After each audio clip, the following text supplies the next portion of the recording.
According to the World Health Organization, 4.3 million people a year die prematurely from illness attributable to the household air pollution caused by the inefficient use of solid fuels, kerosene, and other dirty and dangerous fuels for cooking.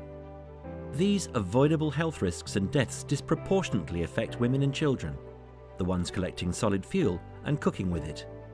3 billion people still rely on solid fuels to cook their food, which has led to household air pollution becoming the 10th leading cause of avoidable deaths worldwide.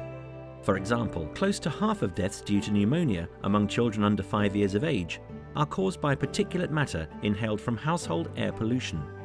Respiratory illness from cooking on primitive stoves will be causing 4,000 premature deaths each day by 2030 if nothing is done to address the problem. Furthermore, gathering solid fuels like wood can lead to deforestation and degradation or loss of tree resources.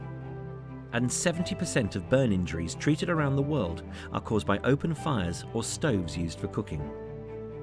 WLPGA launched Cooking for Life in 2012 with the goal of converting 1 billion people from cooking with biomass and other dirty and dangerous fuels to cooking with LPG by 2030. Since its launch, there have already been over 400 million conversions to LPG worldwide. Cooking for Life has been active in 11 countries, potentially impacting 900 million people.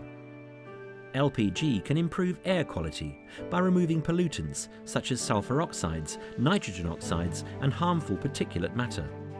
Large-scale adoption of LPG as an alternative to traditional solid fuels is an attainable goal, as evidenced in countries across the world.